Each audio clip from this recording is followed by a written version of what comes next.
Welcome, listeners. You are about to hear a thrilling and suspense-filled tale of deception, secrets, and hidden truths, written and narrated by me, Vincent Gray, exclusively for the Detective Chronicles channel.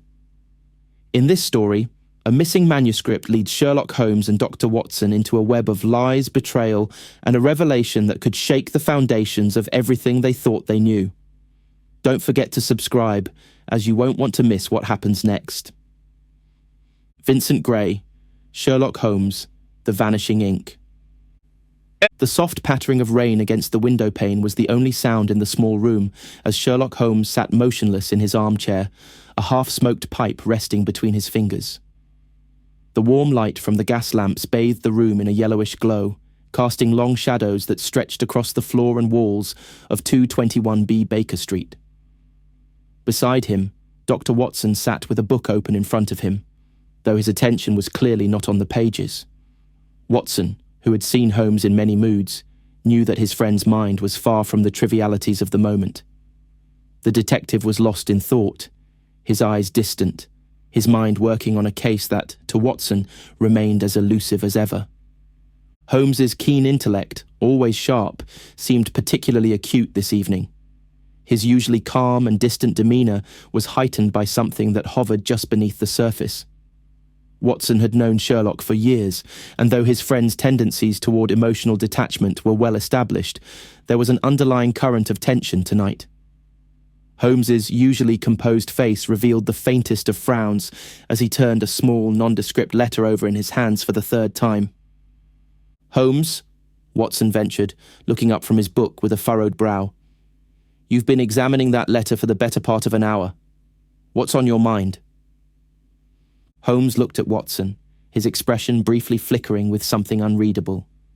His dark eyes, always filled with a quiet intensity, met Watson's with an almost imperceptible shift of emotion, a brief acknowledgement of some inner conflict. Holmes' response was measured, his voice deliberate, though his gaze shifted back to the letter in his hand. "It's the strangest thing, Watson," Holmes said quietly, as if speaking to himself. "This letter, it reeks of something I cannot yet place. It is trivial at first glance, but beneath its mundane exterior, there's an oddity." Watson leaned forward, intrigued despite himself. Holmes was rarely intrigued by the seemingly ordinary, but Holmes's tone was one Watson had learned to recognize as the signal of something more, a deeper mystery that demanded attention. Watson couldn't help but ask, though he already knew the answer. "And what is that oddity?" Holmes's lips curved into a faint smile, but it lacked warmth. "I have no proof yet, Watson, but the fact that this letter, addressed to an old acquaintance, a book dealer named Charles Sinclair, was delivered to me, rather than directly to him, suggests that someone wants me involved. It is as if they are inviting me into a game." Holmes paused, his brow furrowing. "A game I have not yet agreed to play." There was a subtle but unmistakable tension in the air now. Holmes had always been elusive with his motivations, but there was something particularly foreboding about this situation. It felt as if the case was drawing him in, despite his usual reluctance to engage with anything but the most intellectually stimulating mysteries. And yet, there was a flicker of something, perhaps fear, hidden in Holmes's words. "Are you concerned?" Watson asked, unable to hide his concern as he looked at his friend.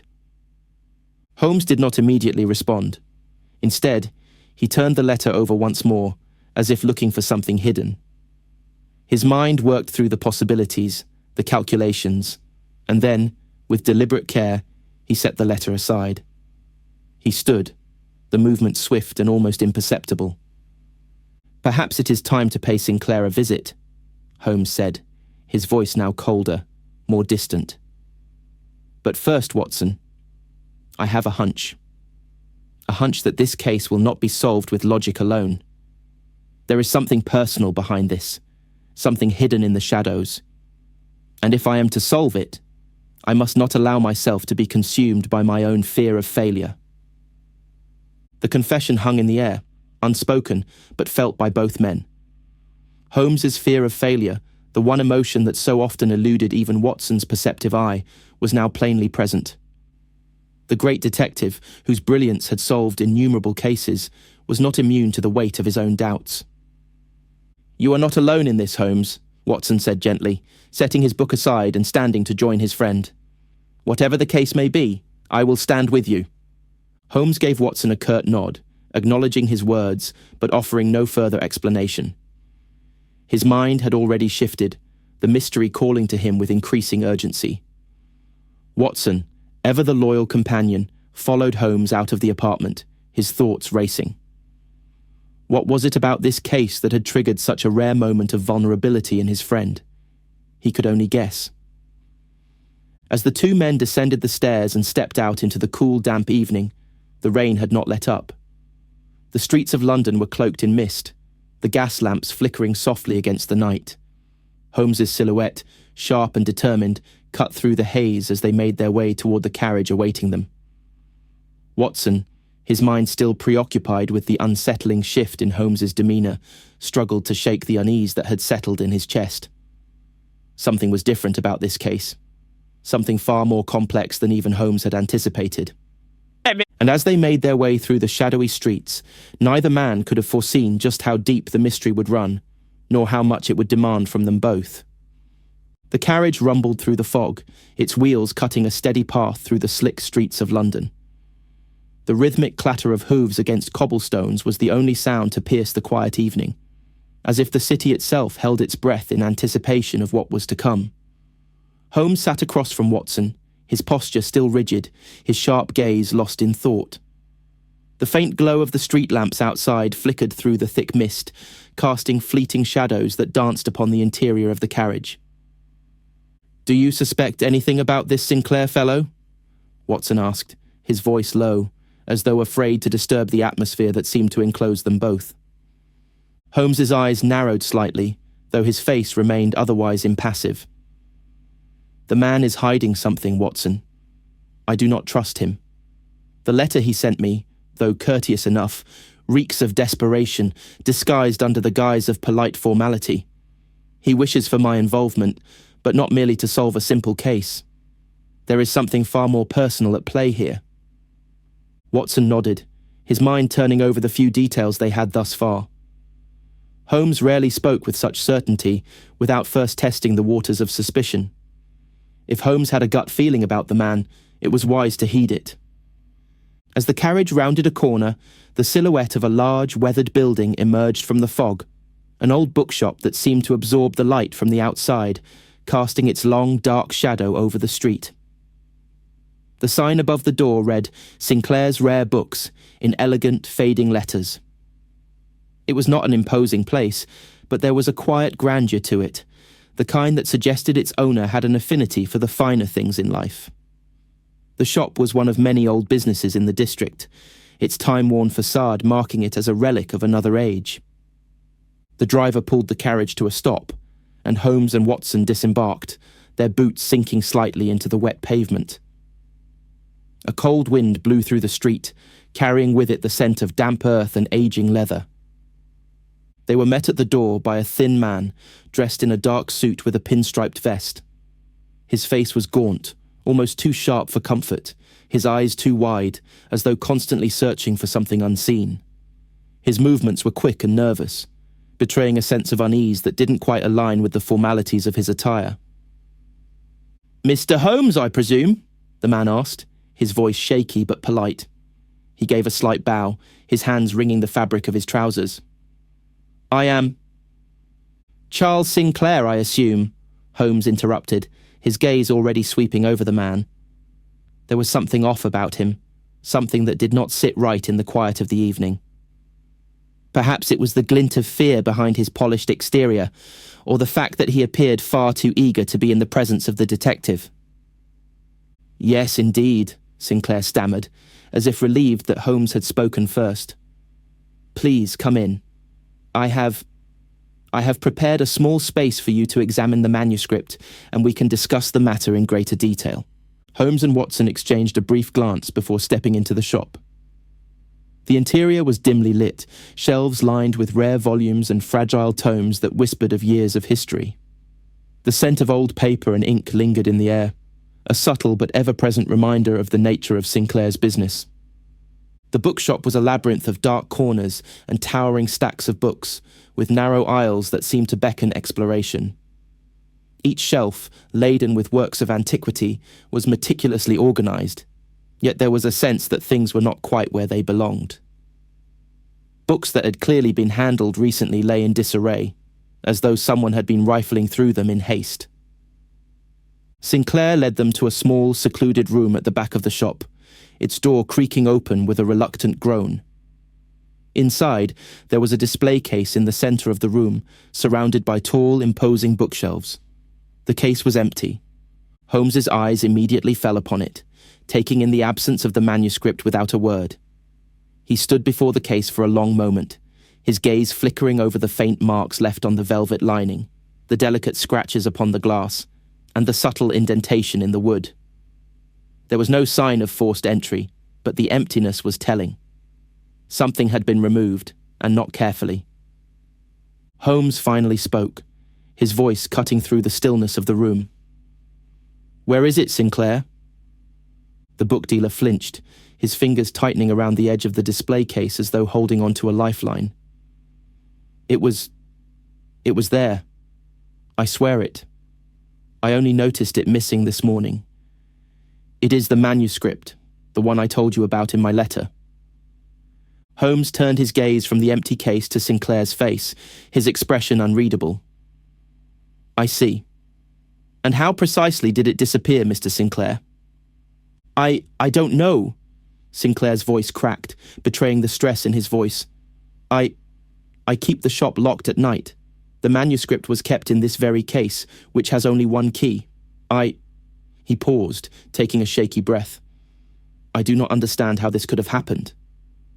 Holmes's eyes never left Sinclair's face. The man was lying, there was no doubt about it. But why? What was Sinclair hiding, and how far would he go to conceal the truth? Before Holmes could respond, a voice interrupted them, a voice smooth, measured, and unexpectedly calm. "Mr. Holmes, I presume you've already had the pleasure of meeting Mr. Sinclair." The woman who stepped into the room was tall, poised, and striking. Her raven black hair was neatly pinned up, and she wore a dark green dress that seemed to blend perfectly with the dim lighting of the shop.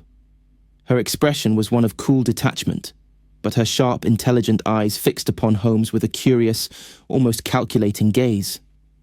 She was dressed as though she were accustomed to being seen in the upper circles of society, yet there was something unsettling in her presence. "Miss Eleanor Walsh, if I'm not mistaken," Holmes said, his voice betraying no surprise. He had already deduced her identity from her manner and the faint scent of expensive perfume that clung to her. "Indeed," she replied, her smile thin but pleasant. "I trust Mr. Sinclair has briefed you on the situation." Holmes studied her for a moment, his gaze flicking from Sinclair to her, noting the subtle tension between them. A long silence stretched out before he finally spoke. "Not entirely," Holmes said, his voice quiet but precise. "Perhaps you could shed some light on the matter." The air in the small room felt thicker now, the tension palpable between the three figures standing in the shadow of the empty display case. Holmes, Watson, and Sinclair were still, as if frozen in time, while Eleanor Walsh stood slightly apart, her calm exterior betraying nothing of the anxiety that flickered in the corners of her eyes. The faint ticking of a clock on the far wall seemed far too loud for the silence that had descended.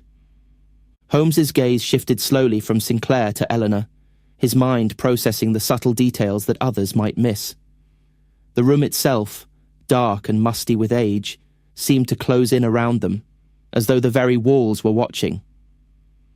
Holmes's sharp senses took in the faint scent of polished wood, the musty aroma of old pages, and the sharp tang of ink that clung to the air like a quiet reminder of the manuscript that had vanished. "The manuscript," Holmes began, his voice slicing through the tension, "was last seen this morning, Mr. Sinclair. And you, Miss Walsh, arrived only just now?" Eleanor's gaze never wavered. "I arrived to find Mr. Sinclair in quite a state, Mr. Holmes. He seemed frantic, and that's when he explained to me what had occurred. It was clearly a theft of some sort, she replied coolly, though the slight tightening of her lips suggested she wasn't entirely convinced of her own words. Holmes did not react immediately. His eyes swept over the room again, noting the details with practiced precision. The untouched books on the shelves, the dusty floor, the way the glass case, although unbroken, seemed slightly ajar in a way that was uncharacteristic of the rest of the room's meticulous order. Something was wrong here. Something beyond the simple fact of the missing manuscript. "Well, if it was a theft," Holmes said, "the thief was thorough in their execution. No sign of forced entry, no broken windows, no signs of struggle. It is almost as if the manuscript vanished into thin air." Sinclair, his hand still trembling, shifted uncomfortably at the mention of this. "It's true, Mr. Holmes. I cannot explain it. It doesn't make sense. He cut himself off abruptly, his eyes flickering toward Eleanor for a moment before looking back at Holmes. Eleanor, who had been observing quietly, finally stepped forward, her presence suddenly more pronounced in the small, dimly lit room. "Perhaps you have a theory, Mr. Holmes," she said, her voice smooth but edged with a subtle challenge. "I'm sure you've noticed by now that nothing here is as it seems." Holmes studied her, his gaze unwavering. He had indeed noticed something more than her mere words. There was an oddity to her behaviour. She was too composed for someone in the midst of a crisis, and there was a faint, almost imperceptible twitch in the corner of her mouth when she spoke, as if she were hiding something. Yet it was Sinclair, not Eleanor, who seemed the more obvious source of anxiety, his demeanour fraught with unease. "I have yet to form a theory," Holmes replied, his voice crisp and deliberate. "But I intend to investigate every detail. You mentioned a theft, Miss Walsh. What makes you so certain that is what occurred here?" Eleanor's eyes narrowed slightly. "The obvious signs, Mr. Holmes," she said, her tone dipping into something colder, more deliberate. "A manuscript of such importance does not simply disappear. Whoever took it knew what they were doing.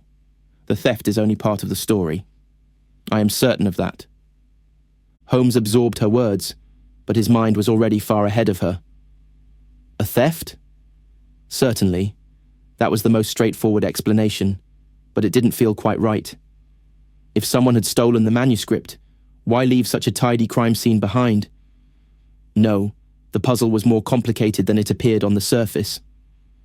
"I find your certainty quite interesting, Miss Walsh," Holmes remarked, his gaze lingering on her. "You've made a number of assumptions based on what you've observed in this room. But I would ask you, what do you truly know about this manuscript?" Eleanor's composure wavered for the briefest of moments. Her lips parted as though she were about to speak, but then she quickly recovered, her expression once again neutral. Sinclair, watching their exchange with growing unease, seemed to retreat further into himself. "Please, Mr. Holmes," Sinclair said, his voice breaking through the tension. "Can we not continue this further? I've already told you everything I know. There is nothing more I can add." Holmes turned his attention back to Sinclair, his gaze sharp. "I'm sure that's true, Mr. Sinclair. But I must ask, were there any others who knew of this manuscript, aside from Miss Walsh?" Sinclair hesitated for a moment, his eyes flicking nervously toward Eleanor once again. "There are a few people who have been shown it in the past, yes, but none who would—" He stopped himself before completing the thought, his lips sealing tightly as though he had said too much already. Holmes leaned in slightly, his tone quiet yet commanding. "None who would what, Mr. Sinclair?" I don't know, Mr. Holmes," Sinclair stammered. "Perhaps it was a mistake to invite others to view it. But I swear to you, I never expected something like this to happen. It's as if someone had planned it." The weight of Sinclair's words seemed to hang in the air. A mistake. A plan. Holmes could sense that there was more to this than just a missing manuscript. This was a matter of something much deeper, a puzzle far beyond the obvious. Without warning, Holmes turned to Watson, who had been silently observing the exchange. Watson's gaze was thoughtful, his expression reflecting the same uncertainty that lingered in Holmes's mind. Holmes gave a brief, almost imperceptible nod, signalling that he was about to dig deeper. "This is just the beginning, gentlemen," Holmes said, his voice steady as ever. "The manuscript's disappearance is no accident. It's a deliberate move, and we must uncover the person behind it. Every detail will lead us closer to the truth. I can assure you of that." As the last words left Holmes's lips, the room seemed to hold its breath, the flickering gaslight casting shadows across the faces of Sinclair and Eleanor. The mystery had only just begun, and yet already the threads of deception were beginning to unravel. The room felt colder now, the faint tremor in the air barely perceptible but undeniable. As the door to Sinclair's bookshop clicked shut behind them, Holmes stood still, the weight of the case pressing heavily on his shoulders. The sharp scent of ink and paper still lingered in the back of his mind, but the more immediate puzzle lay in the subtle details, the small, almost unnoticeable signs that had already begun to accumulate. "Watson," Holmes began, his voice low and measured, "I must admit, something is off about this whole affair. It is not the theft itself that troubles me, but rather the manner in which it has been presented." Watson, still trying to make sense of the cryptic behaviour of Sinclair and the calm yet calculated demeanour of Miss Walsh, was already several steps behind Holmes in terms of processing the details. "You mean to say that you suspect it was not a simple theft?" Holmes turned toward Watson, his eyes narrowing slightly as he considered the question. "Precisely. A theft is often crude in its execution, but this is calculated. The thief left no trace, no sign of force, and yet the manuscript is gone. It is as though someone with a keen understanding of how to manipulate the situation deliberately removed it, leaving no obvious evidence behind." "That's one way of looking at it," Watson replied, his tone more uncertain now that Holmes had cast doubt on the simplicity of the situation. "But if the manuscript was simply stolen, how else would you explain the absence of forced entry or any kind of disturbance?" Holmes moved toward the small desk near the back of the bookshop, his hands already tracing the edges of the papers scattered on it. He paused for a moment, inspecting the ink blotches and the small traces of dried residue near a stack of books. "Observe this," he said, holding up a single sheet of paper to Watson. "These are ink stains, not unlike those found near the display case. They could easily be dismissed as simple marks, but upon closer inspection, they form a pattern, one that matches the edges of the manuscript's former resting place." Watson leaned in, his brow furrowing as he studied the paper closely. There was a faint indentation in the corner of the page, as though something heavy had been pressed against it in haste. "Someone placed this here recently," Holmes continued, his voice calm but carrying an air of certainty. "The manuscript, while valuable, was never truly stolen. It was moved, and it was moved deliberately. And that suggests the possibility of someone with access to it, someone who knew where to look." "But why leave these marks behind?" Watson asked, his voice a mixture of confusion and intrigue. "If it was moved so carefully, why allow such evidence to be left behind?" Holmes paused for a moment, considering the question. "Perhaps to mislead, Watson. Perhaps someone wished for us to believe it was a clumsy theft. Or perhaps, in their haste, they overlooked these small details. Either way, they have given us a starting point." As Holmes turned back to Sinclair, who had been standing silently at the counter, waiting for some direction, the unease in the man's posture was palpable. Sinclair was visibly uncomfortable, his eyes darting to the door as though hoping for a distraction. It was clear to Holmes that the man was hiding something. His reluctance to speak, his discomfort with the very presence of the investigation, all pointed toward deeper involvement. "Mr. Sinclair," Holmes said, his voice cold and precise, "I must ask you again. Was there anyone else who had access to this room recently?" Sinclair shifted uneasily, his lips pressing together in a thin line. "I already told you," he said, his voice tight with tension. "No one has been here except for Miss Walsh and myself. No one else. I've kept the room locked as I always do." Holmes studied Sinclair for a moment, his gaze unwavering. "And the key to this room? Only you have it?" Sinclair nodded, his eyes nervously avoiding Holmes. Yes, of course, I have the only key. Then explain to me, Mr. Sinclair, Holmes said, his voice sharp now, why these marks are not merely on your desk, but also on the doorframe. It seems that someone may have entered the room in a hurry, leaving traces as they did. The room fell into silence as Sinclair's face went pale.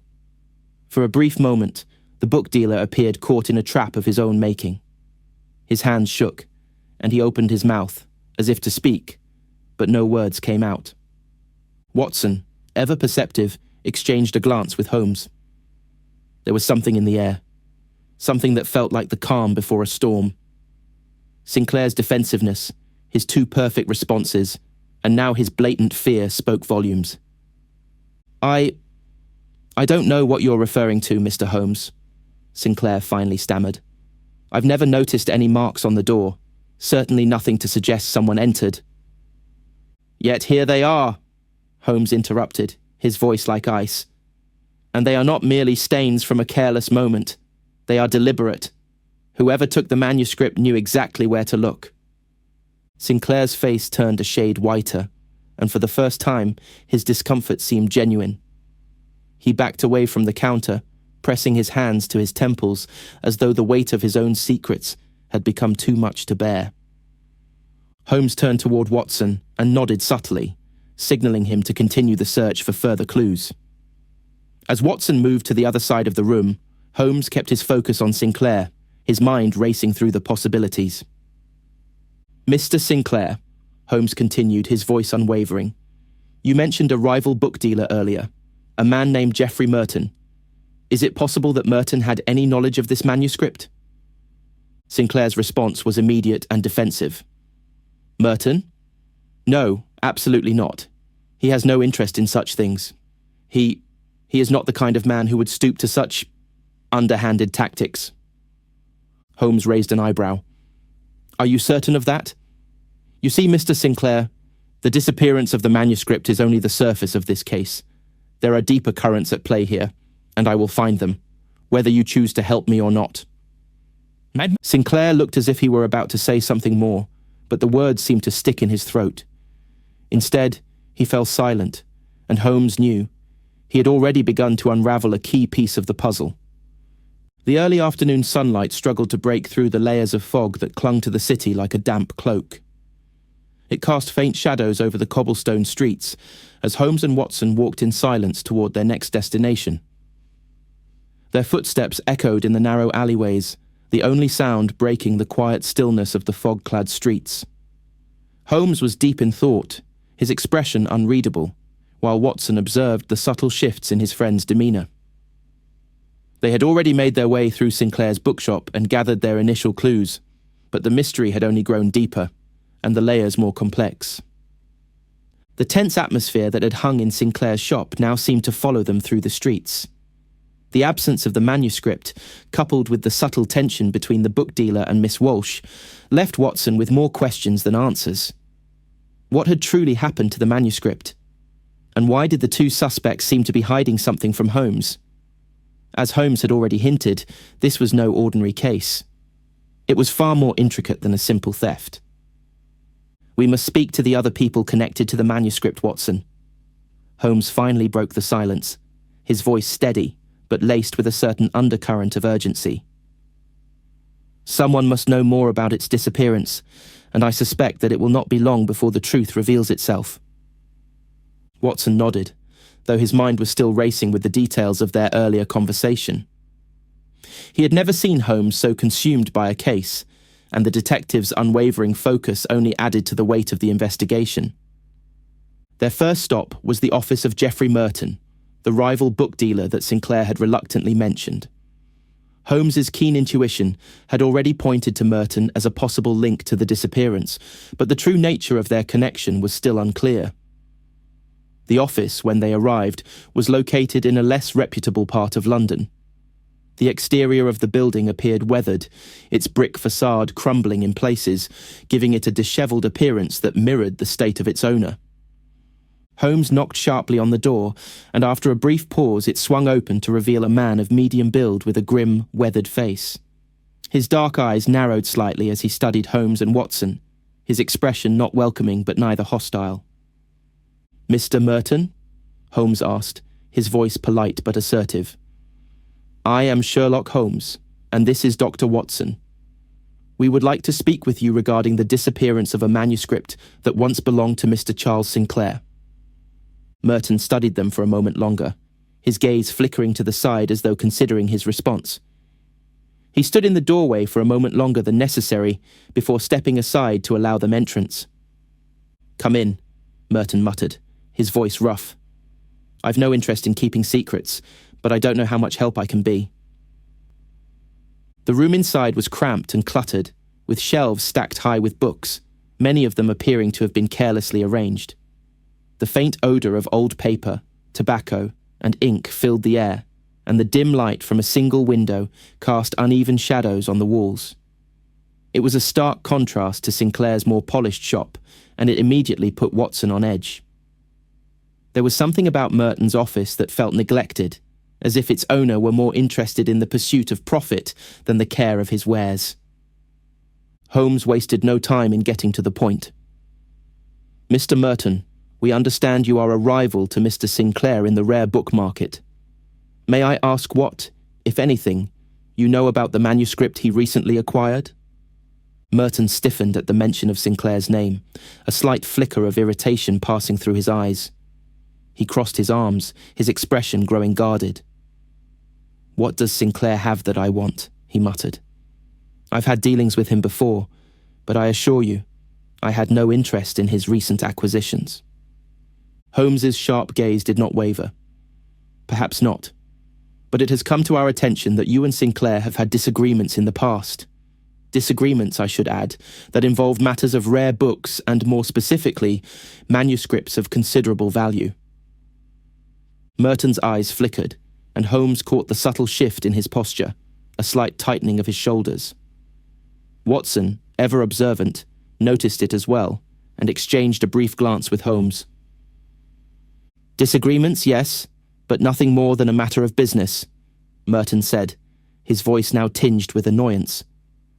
"I have no love for Sinclair, but I would not stoop to stealing from him. If you're implying something else, you're wasting your time." Holmes did not immediately respond. Instead, he stepped closer to one of the shelves and began to scan the spines of the books. There was no mention of the manuscript in the immediate vicinity, but that didn't surprise him. Merton was hardly likely to leave evidence in plain view. "I see," Holmes said after a long pause. "I merely thought, Mr. Merton, that perhaps you might know more than you're willing to admit. It is curious that you seem so defensive at the mention of Sinclair. Perhaps you were aware of the manuscript's existence? Perhaps you knew it was of great value?" Merton's jaw tightened at the insinuation, but instead of responding immediately, he walked over to a table cluttered with papers. He seemed to gather his thoughts before finally speaking again. "Sinclair is a fool," Merton said flatly. "But even a fool knows better than to trust the wrong people with something valuable. I'll tell you this, Holmes. If that manuscript is gone, it's because someone else made the mistake of trying to play a game they didn't understand." Holmes raised an eyebrow, the faintest of smiles playing at the corner of his lips. "And who might that someone be?" "I don't know," Merton replied, his voice growing lower. "But I'd be more concerned about the people Sinclair associates with. You might find your answers closer to home than you think." Watson noted the hesitation in Merton's tone, the way his eyes shifted uneasily as he spoke. It was clear that there was more here than the man was willing to reveal. Still, Holmes gave a brief nod, signalling that their conversation had ended for now. "I appreciate your time, Mr. Merton," Holmes said, his voice polite but with an edge of finality. "Should we need further clarification, we will certainly reach out." As they turned to leave, Merton gave them a terse nod, but his expression remained unreadable. The door clicked shut behind them, and Holmes's gaze swept over Watson. "Interesting," Holmes muttered under his breath. "Merton knows more than he's letting on. I suspect his involvement in this case runs deeper than he would care to admit." Watson could not suppress a frown. So, you believe Merton may have played a role in the manuscript's disappearance? Holmes's gaze hardened slightly as he looked up at the fog-clad sky. I do not know, Watson, but he is certainly not as innocent as he would have us believe. And now, we must look deeper into Sinclair's associates. The fog had only thickened as the day wore on, creeping across the streets like an oppressive veil that refused to lift. Holmes and Watson walked in relative silence, their footsteps muffled by the dampness in the air. Holmes's expression was unreadable, but Watson could sense the undercurrent of frustration that seemed to seep from his companion's every movement. The clues were there, unmistakable and undeniable, but they were scattered, fragmented, waiting to be pieced together. And that was the problem. They were far too fragmented. I can't help but feel we are missing something, Watson, Holmes said, his voice low, almost to himself. Every word from Sinclair, every interaction with Miss Walsh, and yet something doesn't add up. Watson glanced sideways at his friend. You mean their stories? Holmes nodded slowly, his eyes scanning the streets with a level of precision that betrayed his deepening concentration. Yes. Sinclair's nervousness. Miss Walsh's detachment. Both reactions are far too rehearsed, and I cannot help but believe they are aware of something we have yet to uncover. But what exactly do you suspect? Watson pressed, his voice tinged with uncertainty. That they are both involved in this disappearance? That it wasn't simply a theft? Holmes's gaze shifted to Watson, a flicker of something indecipherable in his eyes. I'm not sure yet, Watson, but there are inconsistencies in their accounts. Sinclair, for instance, mentioned a locked display case, yet when we arrived, I observed that the case itself had been tampered with. There is a contradiction in his version of events, one that he has yet to explain. Watson furrowed his brow. So, you think Sinclair knows more than he's telling? I know he does, Holmes replied firmly, his voice carrying an edge of finality. And Miss Walsh is another matter altogether. She has been too composed throughout this entire ordeal. I've seen that type of restraint before, Watson, when someone is hiding more than they let on. Watson fell silent, his mind racing as he processed Holmes's words. There was no doubt in his mind that the case had grown far more complex than he had anticipated. Holmes's instincts were razor-sharp, but even he seemed vexed by the contradictions that refused to resolve themselves. The sound of their footsteps echoed louder as they approached Sinclair's bookshop once more. Holmes's sudden stop caught Watson off guard, and for a moment, Watson could only watch as his friend stood motionless, staring at the shop's entrance. Holmes's mind was already racing, his thoughts faster than Watson could follow. It wasn't the building that had caught his attention, but the subtle detail that Watson had missed, the faintest glimmer of movement from behind the shop's dusty window. Someone was watching them. Without a word, Holmes began to move towards the door, his pace quickening. Watson, his pulse quickening in response to the sudden urgency, followed closely behind. Inside, the shop was quiet. Too quiet. Sinclair was behind the counter, absent-mindedly rearranging a few books, though his eyes flicked nervously to the door as Holmes and Watson entered. For a moment, it felt as though the room itself was holding its breath. Holmes wasted no time in addressing the matter at hand.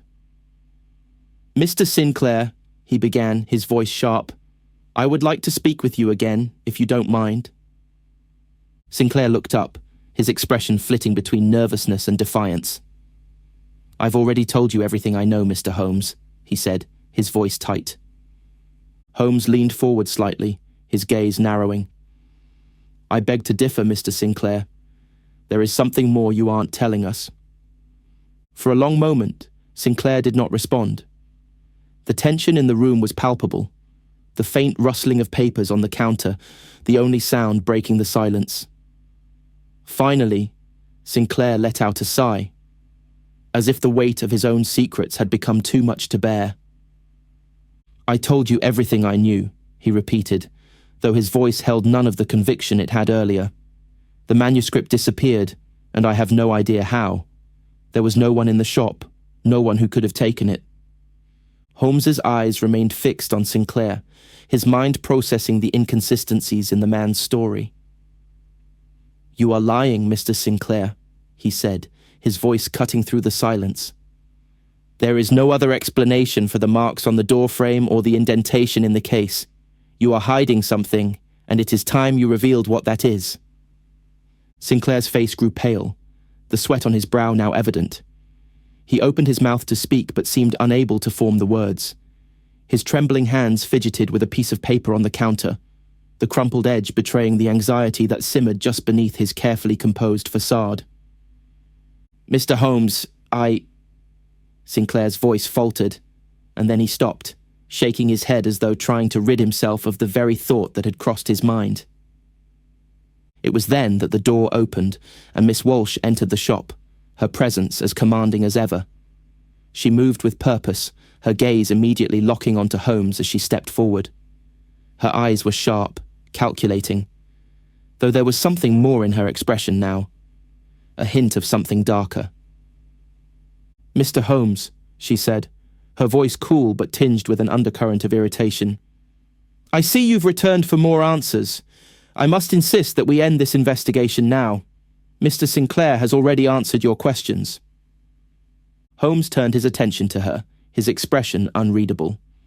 "I do not believe Mr. Sinclair has answered all my questions, Miss Walsh. In fact, I am certain he has not."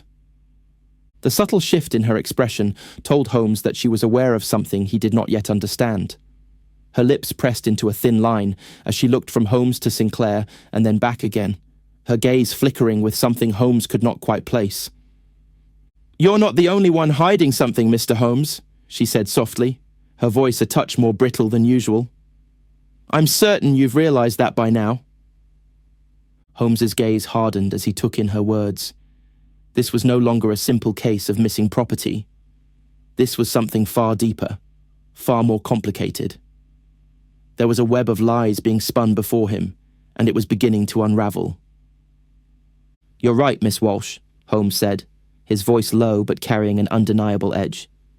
"You and Mr. Sinclair are not the only ones hiding something, and I intend to find out exactly what that is." Holmes stood at the center of the room, his fingers resting lightly on the back of a chair, as though absorbing the tension that hung heavily in the air. The faint scent of dust and ink seemed to cling to his every movement, an invisible reminder of the mystery that had drawn him into this tangled web. He had gathered the pieces, each clue, each misstep, each lie, and yet the picture remained incomplete, like a puzzle with too many missing pieces. He could feel it, as he always did when on the brink of discovery. The pulse of the case was changing, shifting just out of reach. He was not one to voice doubt often, but tonight there was a trace of it in his expression. His usually unshakable confidence was momentarily overshadowed by the intricate nature of the puzzle at hand. Watson stood just a few steps behind him, watching with quiet concern. The detective's face remained stoic, his mind moving at a pace far too rapid for most to follow. "You see it, don't you, Watson?" Holmes finally spoke, his voice quiet but laced with certainty. He turned to his companion, his sharp eyes gleaming in the dim light. "All the pieces are here, but they're scattered in such a way that the whole picture refuses to take form."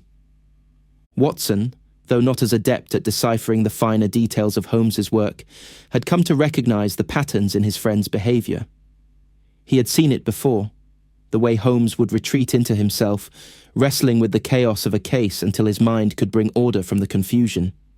"Tell me, Holmes," Watson ventured carefully, "do you believe Miss Walsh is more involved in this than she's letting on?" Holmes's gaze shifted, focusing on the woman in question, who stood near the counter, arms crossed, a studied indifference masking her emotions. Sinclair, still visibly nervous, had retreated into silence, a hollow resignation in his posture. They both knew they were in the presence of someone who would not rest until he uncovered the truth. "There is no doubt in my mind," Holmes said, his voice sharpening with conviction. "From the very beginning, her reactions have been too controlled, too deliberate. She wants to seem detached, but there is something beneath the surface, a secret she guards closely." Holmes paused, his eyes flicking toward the window where the shadows of the outside world seemed to blur into a seamless cloak of mist. And Sinclair? Well, his anxiety speaks volumes. He knows more than he has let on. I've seen that kind of fear before. The fear of someone caught in a web of their own making.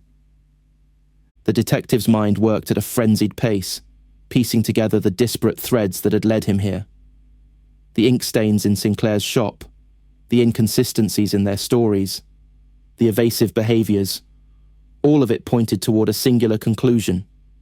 The manuscript had not simply disappeared, it had been moved, and moved with purpose. But what was the purpose, Holmes? Watson asked, his voice threaded with the uncertainty that had plagued him ever since they began their investigation. What could they have wanted with a manuscript that clearly holds more value than we initially assumed? Holmes turned to Watson, his eyes glinting with the intensity of his thoughts. The manuscript, Watson, is not just a collection of words. It holds something far more valuable. An idea. A secret. What we are looking at is not just a simple theft, but the theft of something that could change everything. As Holmes spoke, his mind began to form a clearer picture. The manuscript was not stolen for its monetary value, nor was it simply a piece of rare literature. No, this manuscript held knowledge, and the people involved, Sinclair, Walsh, and possibly Merton, knew it. Holmes had come across enough of these cases in his career to recognize the pattern. The theft of something far more profound than material wealth, the desire to hide something from the world. I believe, Watson, Holmes continued, pacing slowly as he spoke, that the manuscript contains a secret, one that Sinclair and Miss Walsh are both aware of. The way they behaved toward each other, the way they tried to redirect our attention, it all points to the fact that they are not simply afraid of the manuscript's loss. They are terrified of its contents being exposed. Watson's brow furrowed.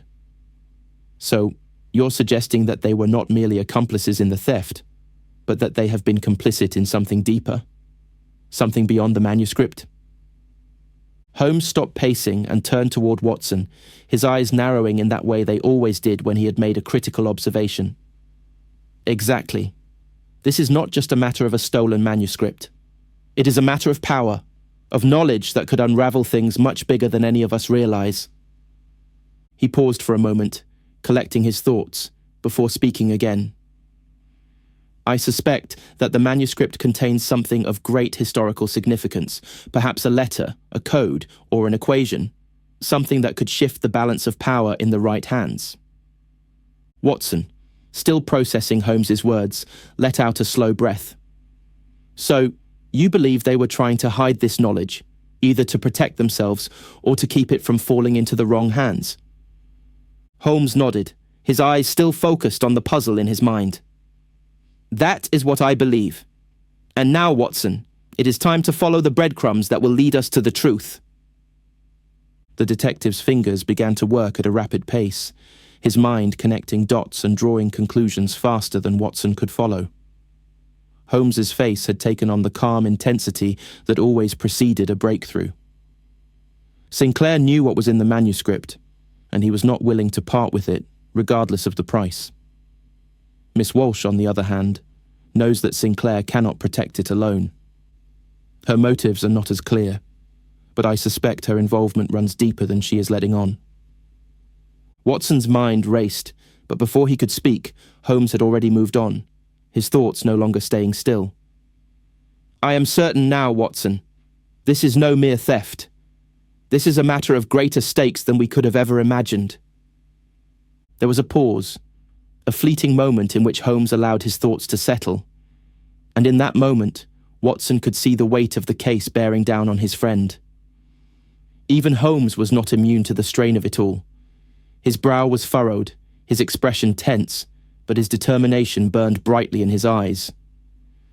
Now, Holmes said, his voice colder than before, we must confront both of them, and when we do, they will be forced to reveal the truth. One way or another, the manuscript will be found, and its secrets exposed. Watson's heart beat faster in his chest, the uncertainty of the case leaving him on edge. But he knew that for Holmes, there was no turning back now. The mystery had consumed him, and they would not leave until the last piece of the puzzle had been put into place. The heavy fog that had once embraced the streets of London now seemed to pull back, as if the city itself were exhaling in anticipation.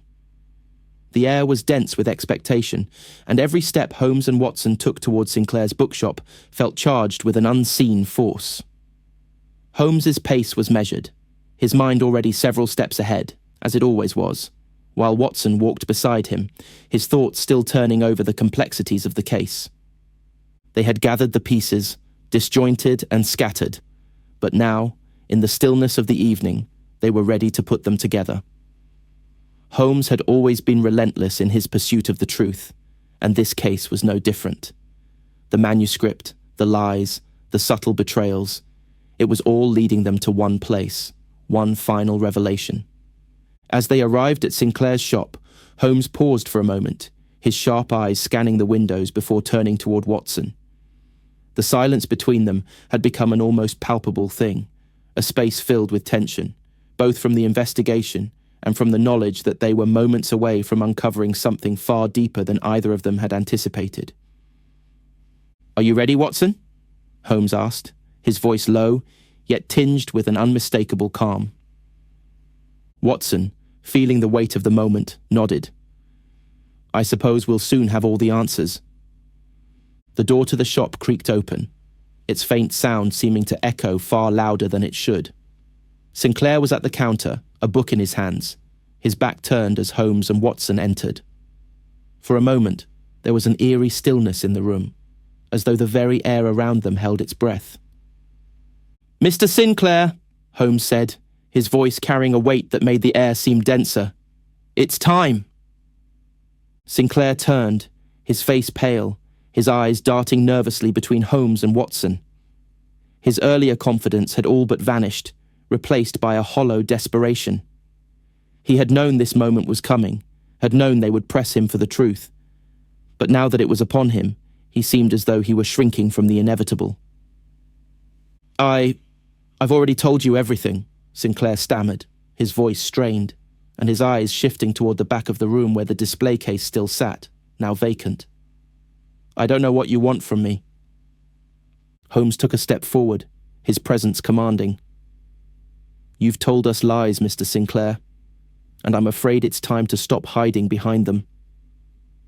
The silence hung in the room for a moment, thick and unyielding, before Sinclair seemed to collapse inward, as though some unseen weight had broken his resolve. He collapsed back into the chair behind him, his hands trembling as he placed the book down, and looked up at Holmes. "You've seen it," he whispered, his voice barely audible. "You've figured it out, haven't you? You know what was in the manuscript." Holmes's expression didn't waver, but there was a flash of something in his eyes. Satisfaction, perhaps, or the bitter taste of knowing that his suspicions had been right all along. "I know," he said softly. "And now, Mr. Sinclair, you're going to tell me why you've kept it hidden all this time."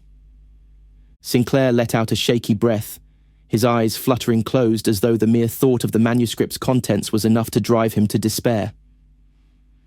"It's not just a manuscript, Mr. Holmes," he said, his voice trembling. "It's a letter from my grandfather, one that could destroy everything." The words hung in the air like a curse, and for a long moment, Watson said nothing. It was clear now that this case was far more than just a missing manuscript.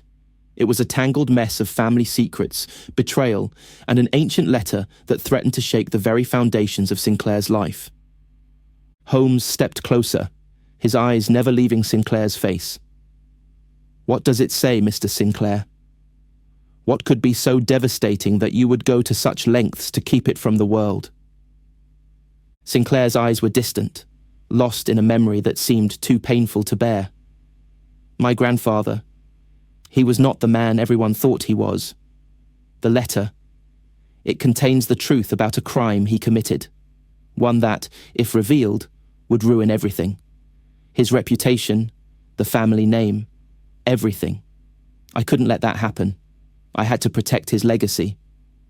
Holmes absorbed this revelation, his expression softening ever so slightly as he regarded Sinclair. It was not often that the great detective allowed emotions like sympathy to colour his deductions, but in this case, he understood the weight of Sinclair's decision, even if he did not condone it. "But the theft, Mr. Sinclair," Holmes said, his voice taking on a more incisive tone. "The way you manipulated the situation, the lies you told. You never wanted us to find out the truth, did you?" Sinclair's shoulders slumped in defeat. "No, I didn't. I thought I could keep it hidden forever. But when I saw the opportunity to move it, to keep it safe, I took it. I thought I could protect it, protect my family's name. But it's all unraveling now, isn't it?" Holmes turned toward Watson, a flicker of recognition passing between them. The pieces were falling into place. The manuscript, the missing ink, the subtle changes in Sinclair's story. All of it had been part of a larger plan to conceal the truth. And Miss Walsh, she had been part of that plan, hadn't she? "I'm afraid," Holmes said, his voice cold now, "there's more to this story than just you, Mr. Sinclair." Sinclair's eyes widened in confusion. "More? What do you mean?" Holmes gestured toward the door. "Miss Walsh, she knew about the letter. She knew what was at stake. And she knew that you couldn't protect it on your own." As if summoned by Holmes's words, Miss Walsh entered the room, her face as composed as ever. But there was a subtle tension in her posture, a shift in the air that told Holmes everything he needed to know. She had been listening, perhaps waiting for the right moment to reveal herself. "You've figured it out, haven't you, Mr. Holmes?" Eleanor Walsh said, her voice smooth and measured. "You always do." Holmes turned to face her fully, his eyes narrowing. "You were never just an innocent bystander, Miss Walsh. You knew about the manuscript's contents, and you helped Sinclair keep it hidden. But now the truth is about to come to light." Eleanor's lips twisted into a faint, knowing smile. "You don't understand, Mr. Holmes. I never intended for this to go on for so long. But you're right about one thing. Sinclair couldn't protect it on his own. We needed to keep it safe, and now it's too late." Holmes's gaze sharpened. "Too late for what?"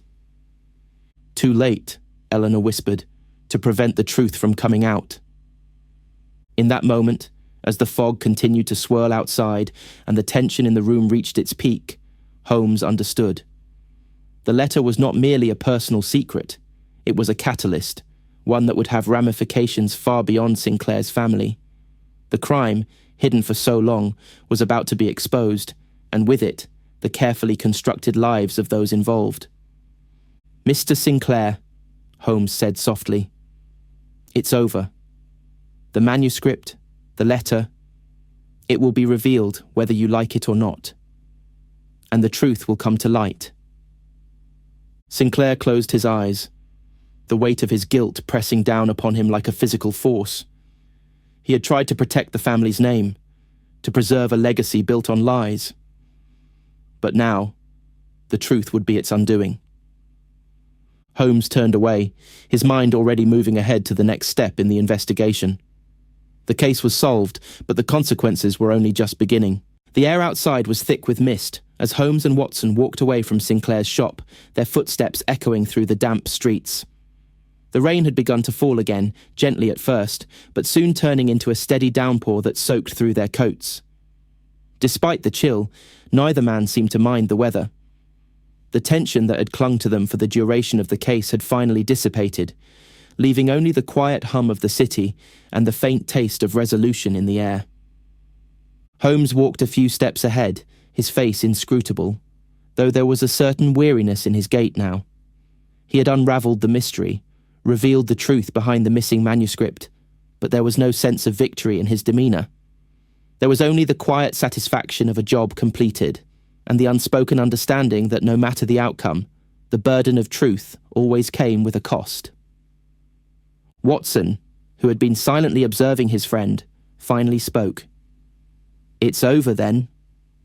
Holmes turned slightly to look at him, his brow furrowed in thought. "Yes," he said quietly.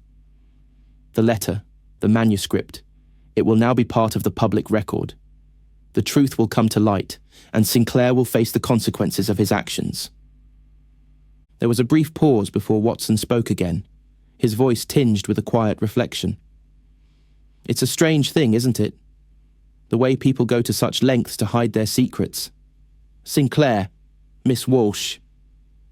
They must have known the weight of what they were protecting. Holmes didn't answer right away. His eyes scanned the foggy horizon, his thoughts turning inward as he processed the final stages of the case. The truth, as always, was a complicated thing. Sinclair had tried to preserve his family's legacy, and Miss Walsh had been complicit in the effort. But in the end, the secret had cost them both more than they could have imagined.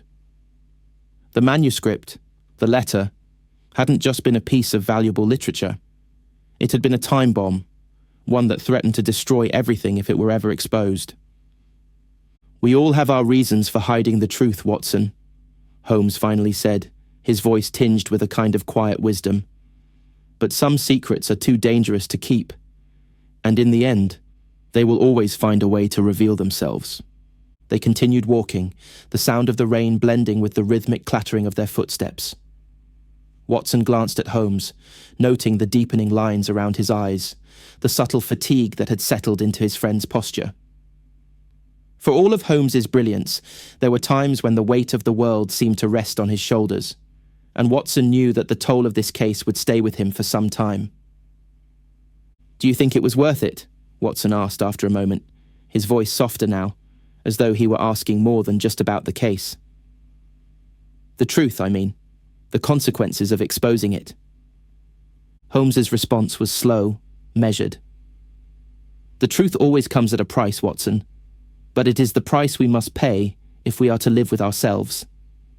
Sinclair and Miss Walsh chose to hide the truth, to protect themselves at the cost of everything else.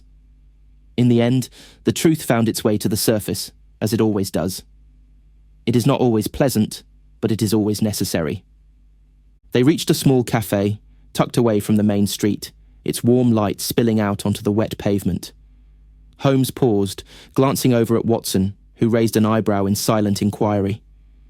Holmes gave a brief nod. "Shall we?" he asked, his tone lighter now, the heavy weight of the case momentarily lifting. Watson nodded in return, a small smile tugging at the corners of his lips. The rain had turned into a steady drizzle, but in that moment, it seemed less important than the quiet companionship they shared. The case had been a trial for them both, full of twists and turns, uncertainty and revelations, but it was over now. The answers had been found, and for the first time in days, there was a sense of peace. Inside the cafe, the warmth enveloped them, the aroma of fresh bread and strong coffee filling the air. Holmes settled into a chair by the window, his eyes distant as he gazed out at the street, still lost in thought. Watson, ever the more grounded of the two, relaxed into his chair, his gaze following Holmes's as he observed his friend. For a while they sat in comfortable silence, the weight of the world momentarily forgotten in the warmth of the cafe and the steady rhythm of the rain outside. Holmes finally stirred, his fingers tapping lightly against the edge of his cup as he turned toward Watson.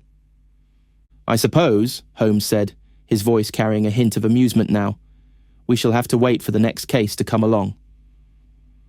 Watson chuckled softly, a genuine laugh that seemed to lighten the air between them. "I'm sure it won't be long." Holmes raised an eyebrow, the glint of amusement in his eyes returning. "I should think not. The world is full of mysteries, Watson, and we—" He paused, his gaze shifting slightly. "We are in the perfect position to solve them." Watson smiled, raising his own cup in a quiet toast. "To the next mystery, then."